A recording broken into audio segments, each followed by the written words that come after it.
একটা জিনিস জীবনে খুব ভালোভাবে শিখলাম, মন চাইলেই সবার আপন হওয়া যায় না। যেখানে কোনো অধিকার নেই সেখানে নিজেকে আপন ভাবাটা বোকামি ছাড়া কিছুই না।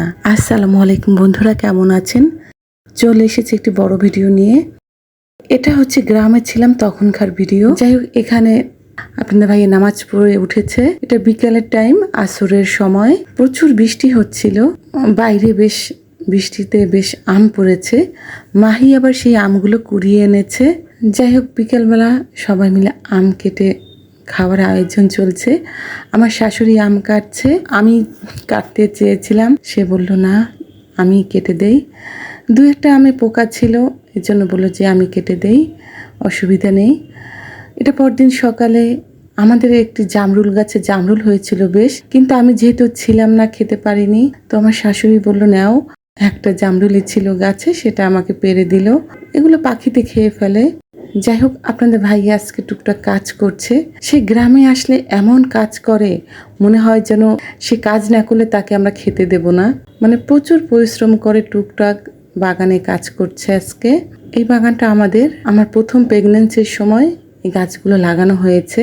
যাই হোক, ছেলেও বড় হয়েছে, গাছও বড় হয়েছে। আমার ছোট চাচা এখানে ওলকচু লাগিয়েছে। বন্যায় বেশ গাছ ভেঙে পড়েছে, কারেন্টের তার ছিঁড়ে গেছে, কারেন্ট ছিল না প্রায় 2 দিন। এখানে আপনাদের ভাইয়া একটি বাঁধ তৈরি করছে আর কি, বাঁধই বলা চলে, ছোটখাটো। এখান থেকে ওই যে বাগান থেকে পানি বের হয়ে এখান থেকে নামে, যার কারণে বাগানের গাছের শিকড় বের হয়ে গেছে। এই জন্য ওটা মাটি দিয়ে আটকে দিল, যাতে পানিগুলো এখান থেকে বের হতে না পারে।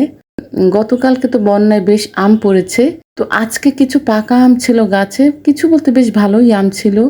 এগুলো পাখিতে খেয়ে নিচ্ছিল। কিছু জামরুল পাড়া হয়েছে। এবার যে আমগুলো পাড়া হয়েছে সেগুলো মাহি ব্যাগ ভরে নিচ্ছে।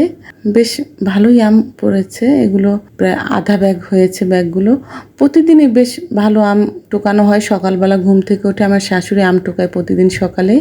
যেহেতু জ্যৈষ্ঠ মাস, সব গাছের আম প্রায় পেকে গেছে। এটা হচ্ছে কিন্তু সকালের খাবার খাচ্ছি আমরা।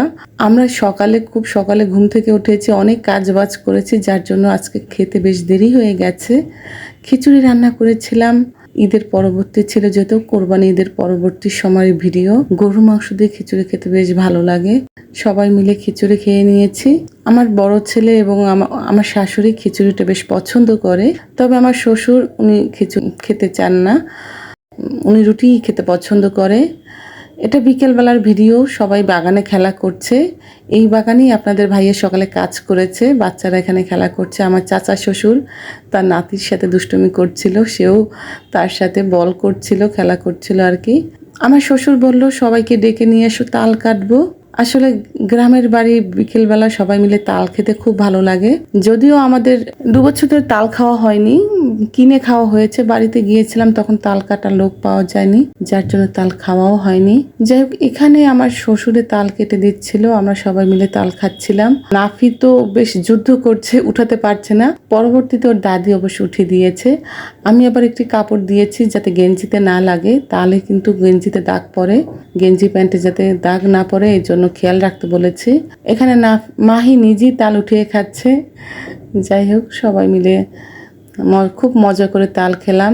আসলে গ্রামের বাড়ি এই সিজনে বিভিন্ন রকম খাবার দাবার পাওয়া যায়, বিভিন্ন রকম ফল পাওয়া যায়, যেটা খেতে খুবই ভালো লাগে। গ্রামে যে কয়দিন ছিলাম খুব মজা করেছি, সবাই মিলে অনেক খাওয়া দাওয়া করেছি।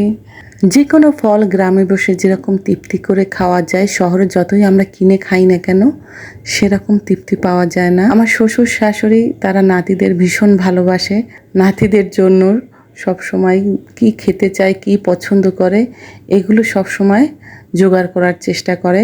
যাই হোক, আমাকে আমার শাশুড়ি একটি তাল কেটে দিল, বলল বৌমা খেয়ে দেখো, বেশ ভালো। আমি আবার একটু শক্ত প্রকৃতির তালটা বেশি ভালো লাগে আমার জন্য, একটু শক্ত প্রকৃতির তালটা আমার ভালো লাগে। যাই হোক, আমিও তাল খেয়ে নিলাম, সবাই মিলে তাল খাচ্ছি। দোয়া করবেন আমাদের জন্য। অনেক ধন্যবাদ ধৈর্য ধরে ভিডিওটি দেখেছেন।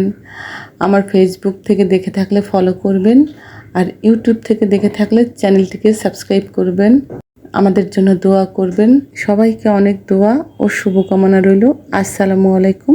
সবাই ভালো থাকবেন।